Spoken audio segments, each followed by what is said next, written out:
The Khan of Khans! Okay, so this is the GK68XS, a Bluetooth mechanical keyboard from Epomaker that's going to run you around $179 for the full kit. The particular version that I have here is going to give you full Bluetooth support. You're also going to get hot swap, and you can replace the PCB for the spacebar into a 3-split spacebar, so that could really help you with macros and extra function layers. Now, of course, even before replacing the PCB for the spacebar, this keyboard already has a really peculiar 68 key setup that you're going to have a very hard time finding cheap replacement keycaps for. And it gets even harder after you replace that PCB, so keep that in mind going into this purchase. Now, jumping straight into the unboxing experience, this keyboard comes shipped in a really decent looking box. When you open up the box, you're going to get a pamphlet that's basically a manual that tells you all the functions of the keyboard as well as all the RGB settings and stuff like that. Next, you're going to get the actual keyboard itself in all of its aluminium goodness, and beyond that, you're also going to get a really high quality braided cable. You're going to get some extra keycaps, basically replacement keycaps for when you split your spacebar, and some legends for macOS pretty much. Aside that, you're going to get what is basically the replacement PCB panel, which, as you might have already noticed, I already changed. It was pretty much the first thing that I did. And you're also going to get 2 small white boxes. One of the boxes is going to contain extra key switches for if you want to replace your spacebar, like I said before, and the other box is basically going to contain the hot swap tool and the plastic keycap puller, which I don't advise you use. If you're already spending money on a keyboard that's this expensive, it's probably wise to spend an extra $10 on a decent keycap puller that's not going to destroy your keycaps. Speaking a little bit more about the keycaps, these are thermal sublimated PBT keycaps. They're such high quality keycaps that they feel like they might last forever. There is no shine, there is nothing.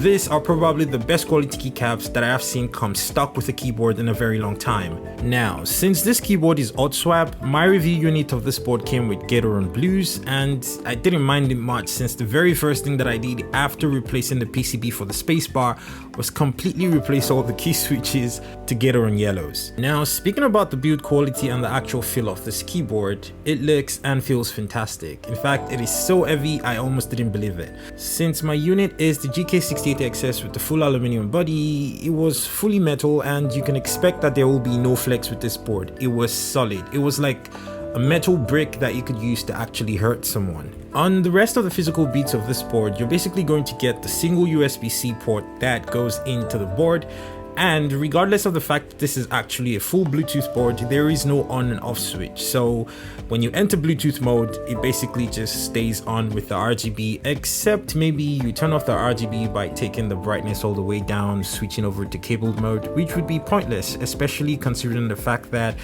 the keycaps have no shine through and it's not the brightest RGB settings I have seen.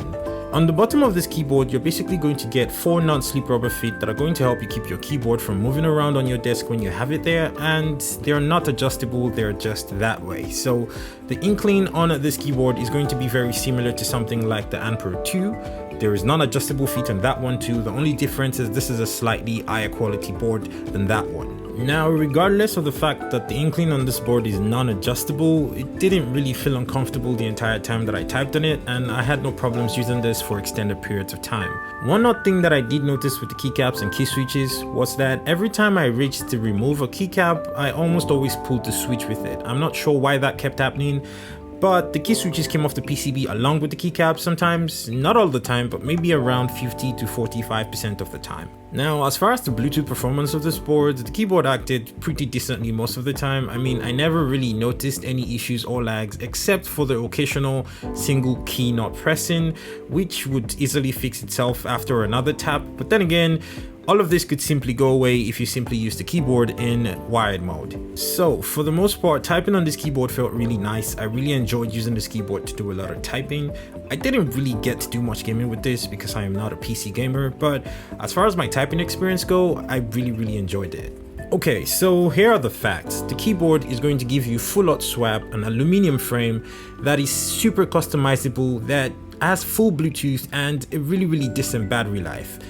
The keyboard feels like a proper NGSS keyboard, but it comes pre-built for you, and the stabs actually come pre-lubed from the factory. So the truth is, for $179, you are getting value for your money. But Do you actually need everything that this keyboard offers? That's completely up to you, which is why I appreciate the fact that you can actually go on the Kickstarter page and pick a completely different selection if you don't need all these things that I've basically listed in this video. I mean, there's the non-aluminum version, the plastic version that is, there's the version that's not hot swappable, there's the version that has no Bluetooth, and so on and so forth. So you can actually get this keyboard starting from around $69 all the way up to $180. So ultimately, if you're somebody who is looking for around a 60% form factor and you're looking for a keyboard that also still keeps the arrow keys, really decent legends, Bluetooth, RGB, and you're not going to be sacrificing anything, especially because the board is hot swappable, this is a very easy keyboard to recommend for me. I could very easily tell you to go to this keyboard and not have to worry about anything going forward. If you wanted one keyboard to rule them all, this is probably the keyboard to own. But it might feel a little overwhelming, especially for somebody who is buying this as a starter, so you should consider that when you go into this purchase.